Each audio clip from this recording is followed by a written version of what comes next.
I want to talk about the idea of being spiritual.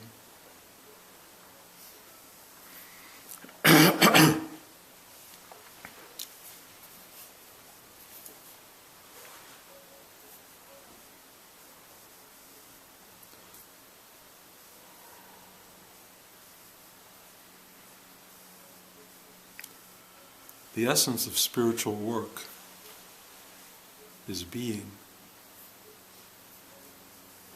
Being spiritual is a role that we play.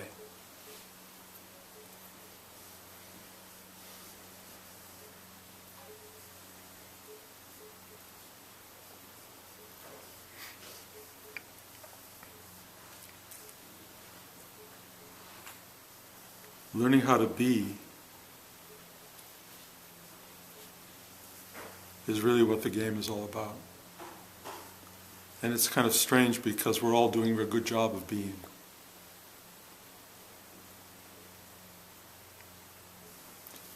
Being is the underlying truth of our existence.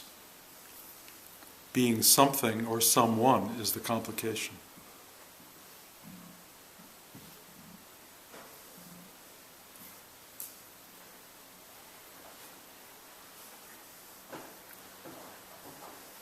Perhaps the biggest complication is being spiritual, because it feels like it's a hard-won achievement or attainment. In fact, attainment is one of the key words in spiritual dialogue.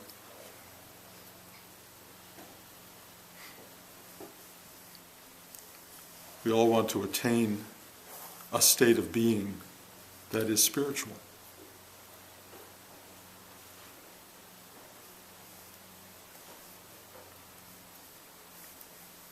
But what does that mean to you? It means being connected to higher energy, truth,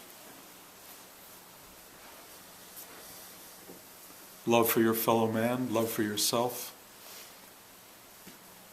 kindness, generosity, compassion.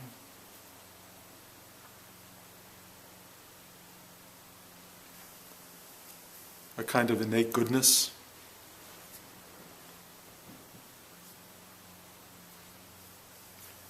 All extraordinary qualities.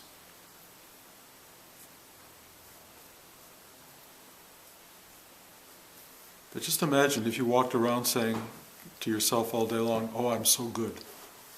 Oh, I'm so compassionate. Oh, I'm so loving. Oh, I'm such a wonderful person." Whatever your mantra might be. See how that changes the equation. In some ways it really debases it. The minute I am something, it separates you from the thing itself.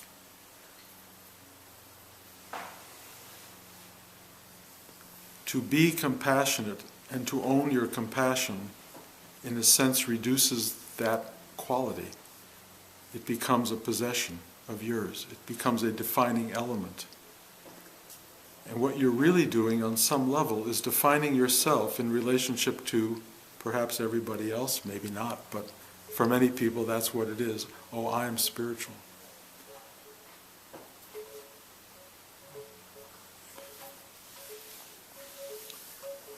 The problem in all of this is the I am as a separate something. As though you are somehow not all there is. As though you are not somehow the absolute and the totality of existence.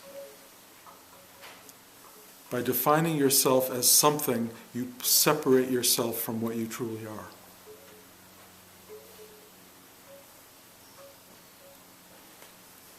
You make yourself a thing, an object, a person, something removed from what is.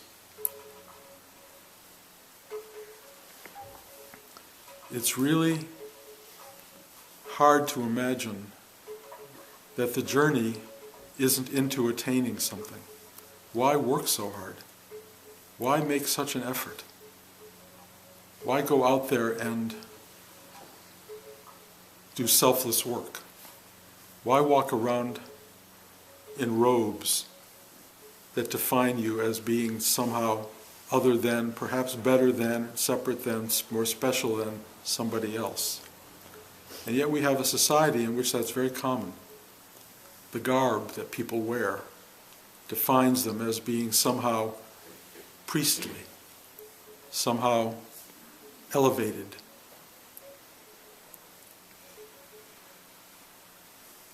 And the hierarchy of that is really at deep odds with the underlying oneness of our being. Having a priestly robe does not make you a better human being than anybody else. What makes you a better human being is being a better human being. Or really, in some profoundly simple sense, being human. Being what you are. The journey we are on has often been defined as an arrival at or an attainment of something that you work hard to get to. And Rudy, you know, was a taskmaster at that. Work hard, break yourself down, find a way to become something. And for me, that was always at the core of the journey, that ride to becoming what I've described today in the introductory class as enlightened or awakened. I wanted to be that. I wanted to have that as part of my resume, so I could walk around and go, I'm enlightened. I have achieved it. I got my PhD in spiritual studies. I am now someone who knows everything. The extraordinary thing about awakening and enlightenment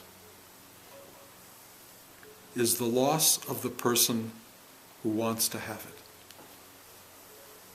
it. The absolute disappearance of the you that is separated out by your enlightenment, that is made special by your enlightenment.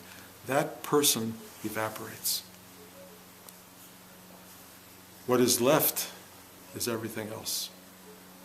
And the realization that you are all there is, all there ever was, all there will be. And it's completely present tense. That this is that. This is that. Separate your mind from all of this and just go, this too, even this. And you begin to do the dance of true awakening. The dance of true awakening is simply yes to this. You cannot have enlightenment. It is impossible to have it. And if you are striving for that, I cannot say that's the wrong thing to do, because I spent 46 years striving for that. But it was only the realization, in a profound sense, that there was nobody striving, that finally allowed realization to take place. The idea of waking up to this moment and realizing you've never seen it before. This is all cliched stuff, guys. It's all stuff you've heard before. You arrive at the place you've always been, and you see it for the first time. T.S. Eliot. You suddenly, it's so other than when it's interpreted. It's so other than when it processes itself through the separate mind. The separate mind makes you other. No mind makes you one. It's the real journey. It's the real journey that we're on. And it's ultimately simpler than anything one can say. It is the simplest truth available, and therefore the most obscure.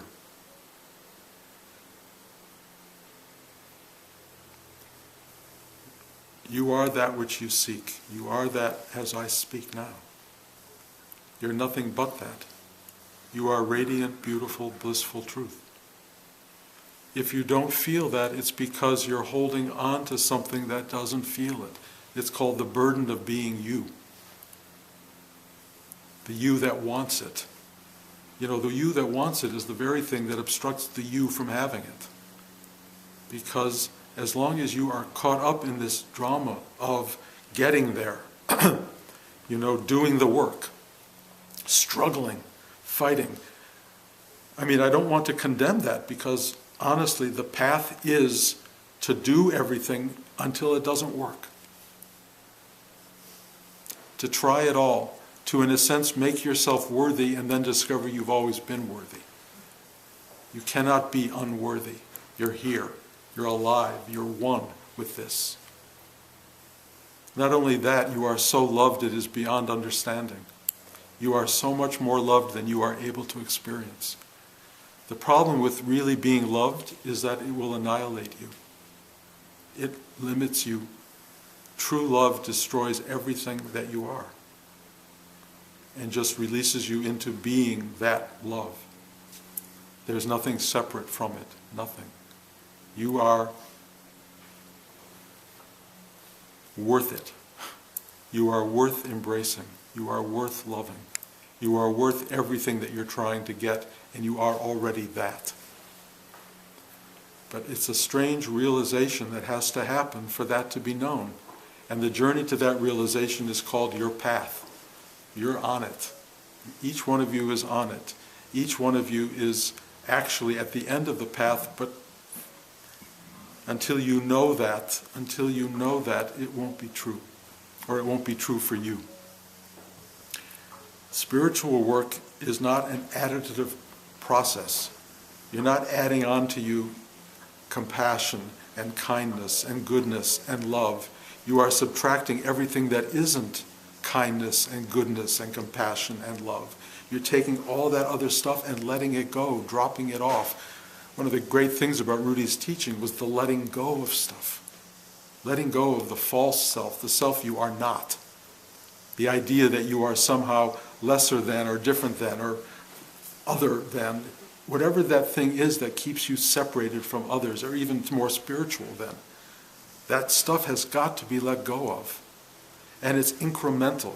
If you could let go of everything at one moment, you would be enlightened in this moment. But very few people can do it, and people who do it without preparation end up in asylums because they can't figure out what they are or who they are or where they come from or what this is or what it's all about. But if you do it incrementally, which is the real journey of spiritual work, the real path is letting stuff go, looking at the stuff in you that's not you, that's not real. And what you discover is that means almost everything. Almost everything. Certainly your story. The story that you carry with you day after day after day. And some of you, I can look at you and I sit with you and I feel you, you're like, oh God, another day, I gotta live through this moment. Oh my God, it's so hard. You know, a lot of you carry that stuff with you. Let it go. The process of this wonderful practice is sitting down in a state of deep stillness, asking for help to surrender, which means let go of all of the crap that you carry. Rudy had this wonderful thing. He said, give me your shit and I will turn it into energy that you can absorb. It's only shit to you. It's not shit to him. It's just energy. This energy is transformative.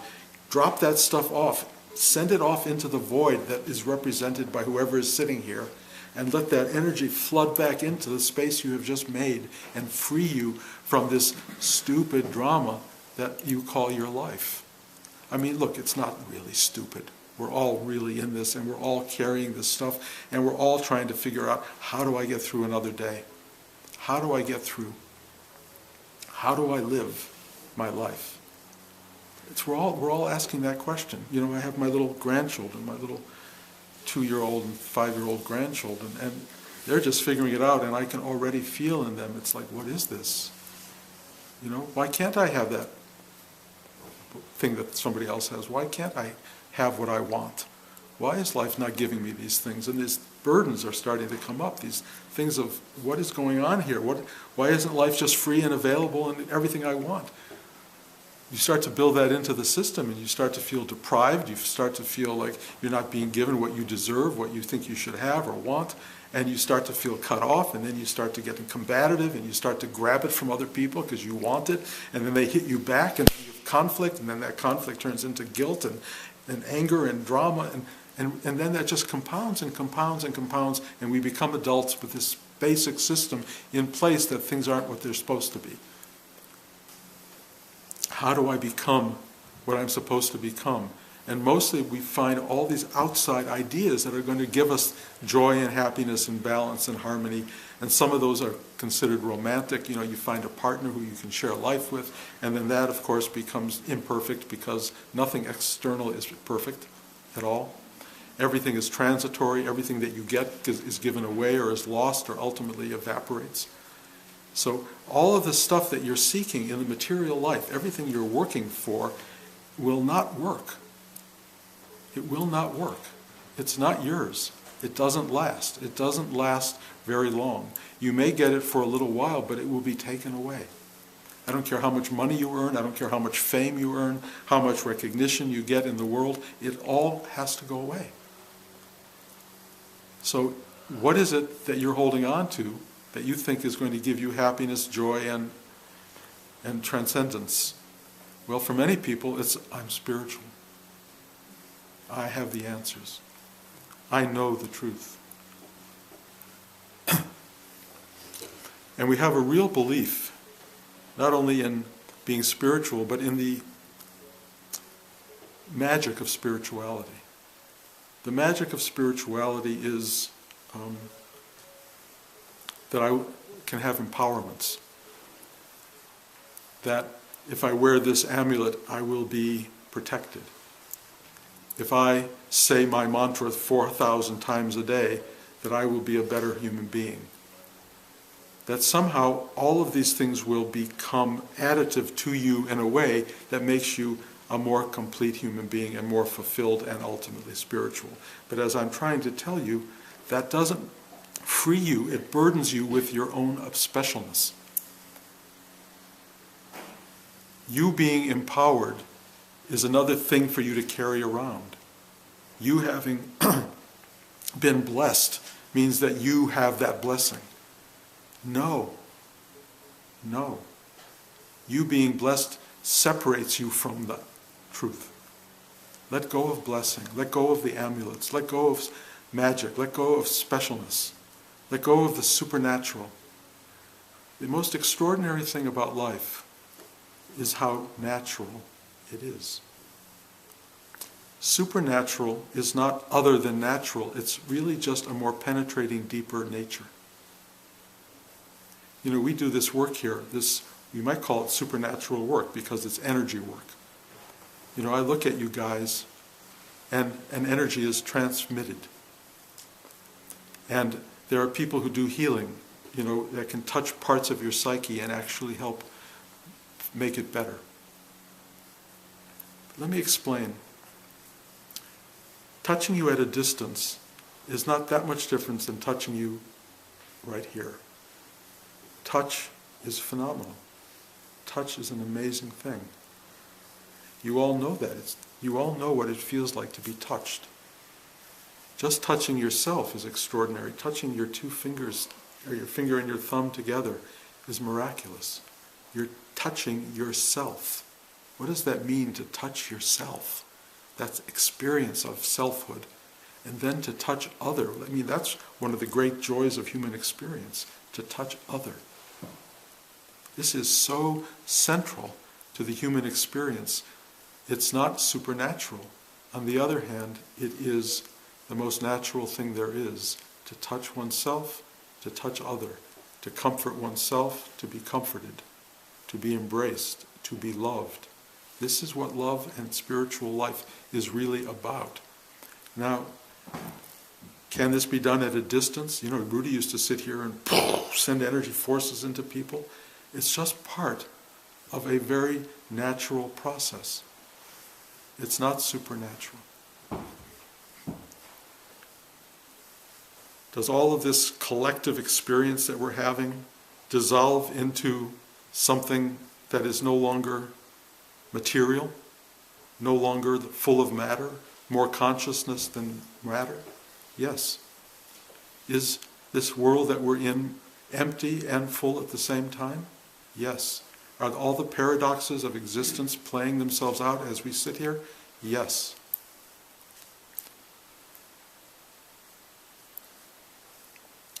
Trying to talk about this stuff is complicated because everything that's being said is being absorbed by a mind that is mostly relating to it. I buy that, I don't buy that, sounds right, this doesn't sound right, I'm not sure if I agree with what he's saying, and it becomes very complicated. So any words that are spoken, ultimately processed by your mind, are going to give you a misunderstanding. The simplest truth available is what happens when you're not thinking, when you're not trying, when you're not doing, when you're simply being. And one of the extraordinary supernatural events that we experience in this classroom is simply sitting and being. It's fascinating what happens when you just sit and be. Suddenly, so many of the walls and barriers of your life, the things that define you, just fall away. For the process of about an hour, you sit here and you get more and more spacious, open, lighter, freer, more joyous, comfortable, comforted, and you just sit there. Is this supernatural? I think it's the most natural thing in the world. We're all sitting here in a state of natural being. It's our birthright. And as we allow all of this stuff of our life to fall away, we get lighter and lighter and lighter, and then you become enlightened. You become light. And that's a natural process. Meditation, yoga, that's what it's about. That's what we're trying to do. We're trying to become lighter and freer. And most everyone in this class does that. But if you're sitting here and you're watching everybody at the end of class, it's really interesting.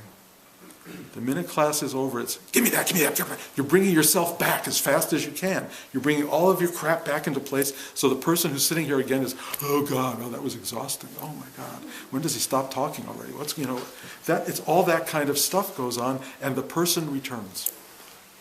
This exquisite, beautiful being that you are can't rest in that space because it wants to be back in the familiar comfort of body-mind.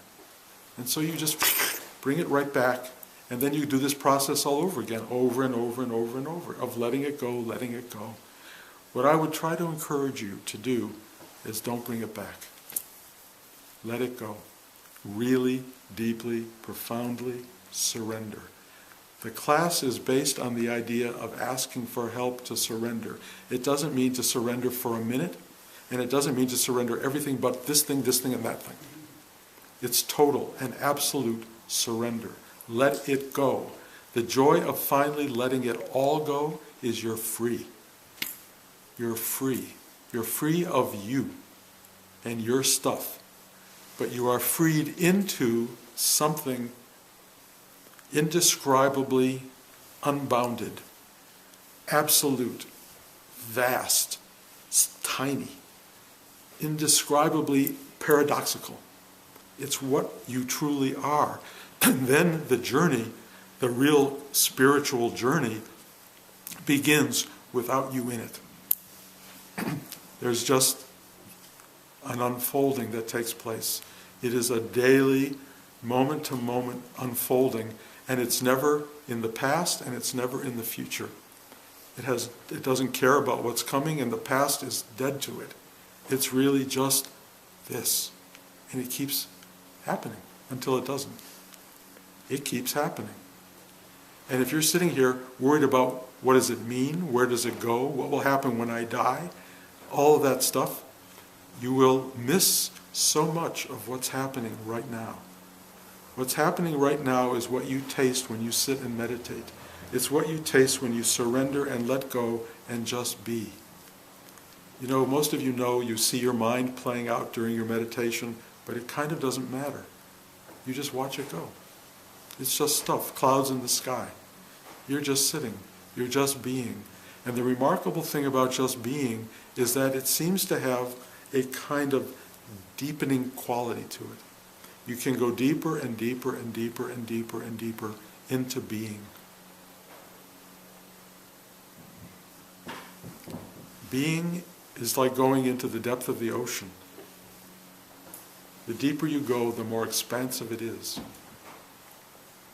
You are one with that. That's who you are.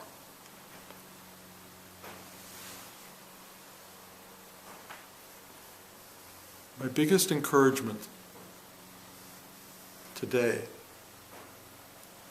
is stop being spiritual. Stop being special. Stop being other. Allow yourself to simply fall into, relax into, step into being itself. And again, I will tell you what I started out saying. You're good at it. You're good at it. You know how to be. Every one of you has been doing it for this lifetime, and chances are many, many lifetimes. But all of those lifetimes, and all of the past of this lifetime, and all of the future lifetimes are all reflected in and absolutely connected to this tiny moment. The entire absolute vastness of all being is reflected right here in you. In you. You are the inheritor of, the embodiment of the vastness of reality. You are that now. You're not going to grow into being that. You're not going to become that. You're not going to work toward it. You're not going to arrive there. You are there. You are there now. This is that. This is that. This is all there is. The idea that it's waiting for you down the road is your own illusion.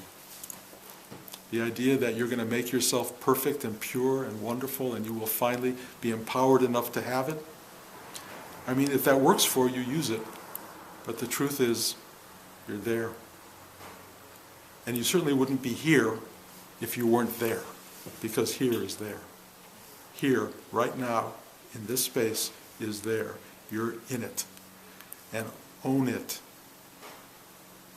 Say yes to it. Don't go back to your craziness. Don't go back to your stuff. And if you do go back to your stuff, say, okay, I'm back in my stuff, and accept it and don't fight it. Just be what you are. The universe is working through you in the most brilliant and extraordinary way. You are in a process of flowering and opening, whether you know it or not. And when you do know it, that moment of knowing will be called awakening. And you'll go, wow, wow. And you realize you've always been this. Stop being spiritual, just be. Any questions? Bruce, I noticed during the meditation I have certain tensions in my body, and my mind likes to attach to those. What are some ways I can work through that? Just watch them. Yeah, don't do a drama around them. Just sit with them. It's really interesting when you put attention on something and you just envelop it in a way with awareness.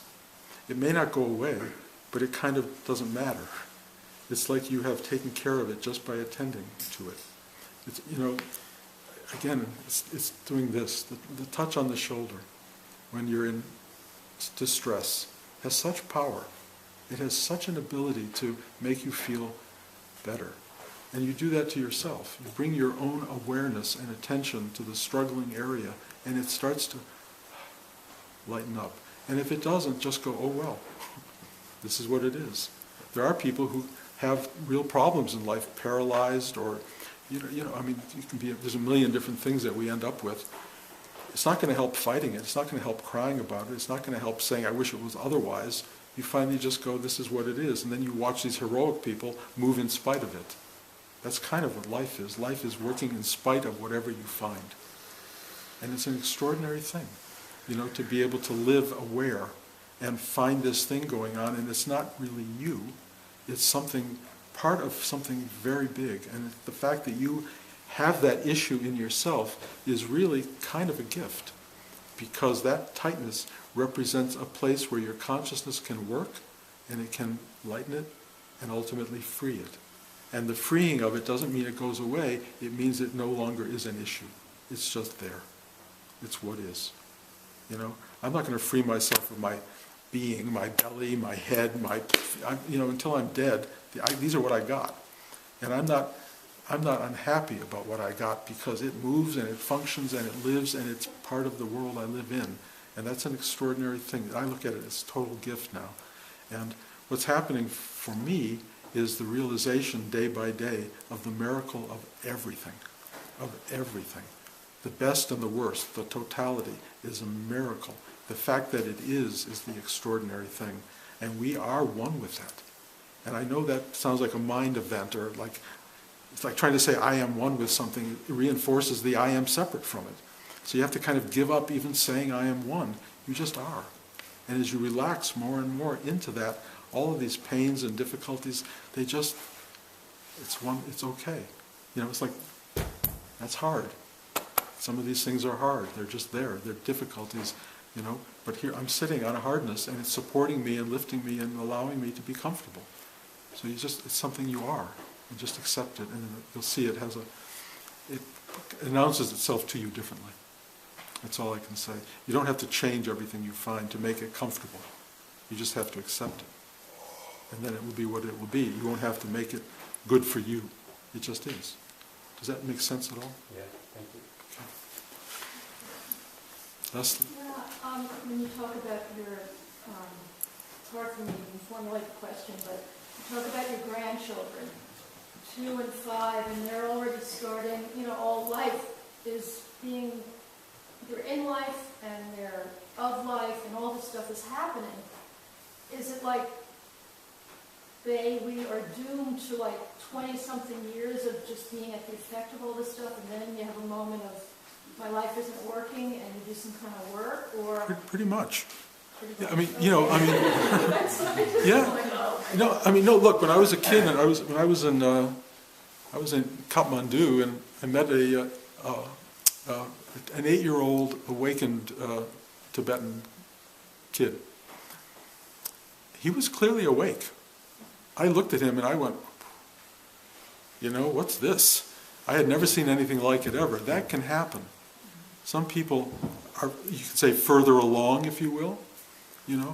My grandchildren have angelic aspect.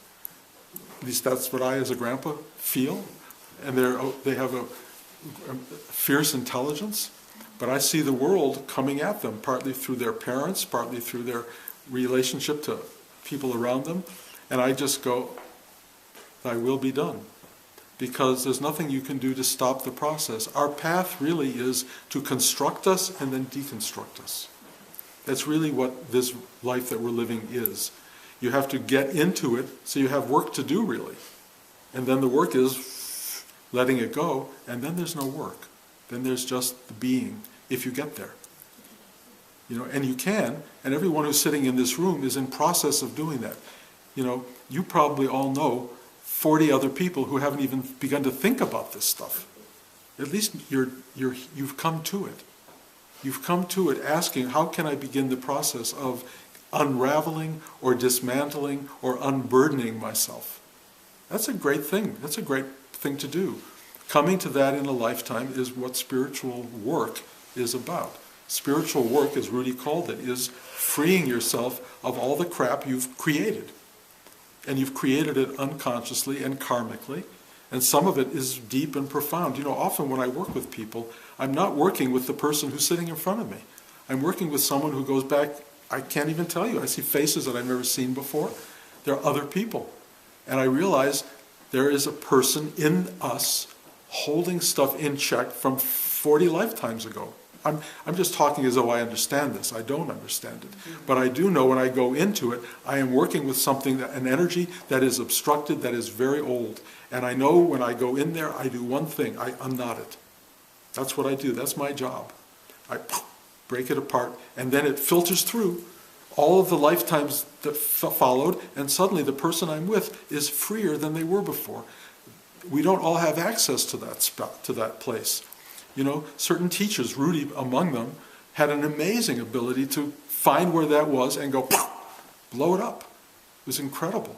And because of that, I'm sitting here today because he took care of a lot of my stuff. I'm trying to do the same thing, take care of your stuff. But in the end, you got to take care of it. You know, but you are taking care of it because you came here. That's, what can I say? It's like going to the doctor. You know, instead of sitting home waiting for it to heal itself, you came to the doctor and he gave you a pill or whatever, a shot, and you got better. That's really kind of what this is. But you're still the one who has to get better. You're still the one that has to do the work. But every child is building a life, some of them more traumatically than others. But one has to assume, you don't have to, but I assume, that there is some great ultimate being that knows what it's doing. It may not be true. It may be totally untrue. But all I can tell you, and I'm going to be very specific, the love I feel for my grandchildren, and the love they express for me, and the love I feel for all of you, is worth everything. And I don't understand where it comes from or how the universe created this kind of joy or love or beauty, because it's surrounded by a lot of crap. You know, that's the world around us. You know, you just watch the news. It's complicated. But the real value of being you, the real value is that there is within you something that is so beautiful and so extraordinary and so alive and so grateful to be alive, and something, quite honestly, that wouldn't trade it for anything. That's an extraordinary thing. And we're all here with that. We're all with that. We're just still holding on to old things that make us separate from it and fearful of it and desiring things to be different. One of the great things that falls away when you finally wake up is you're not desiring anything other, and fear is no longer personal. It's not like fear completely goes away, but you see it in the biological framework, because fear is basically a biological event. People who tell me they're fearless, you know, I've attained freedom from fear, I say, hold your breath for 4 minutes. Fear comes. You know, I talk about Christ in the Garden of Gethsemane fearing what was coming for him. Fear is part of the process. But you can live moment to moment to moment without indulging that.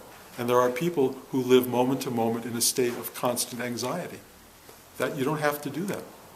It's your choice. And that's one of the things you can let go of. And the more you drop that stuff off, the lighter you feel, and the better it is to get through the day. And as soon as you say, oh my God, I've let it go, and I'm now this wonderful spiritual person, you've just burdened yourself with a whole other level of baggage.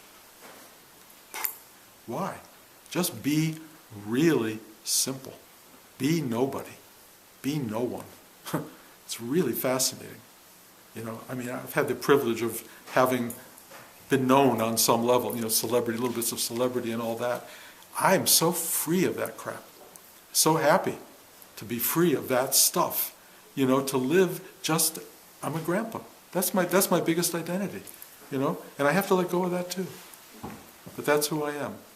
And we're nobody. We're nobody. We're everything. Trust me, we're everything. And when you have that experience, everything will be speaking to you, and everything will be reflecting what you are. Anyone else? Kiddo? So here's how today's going to work.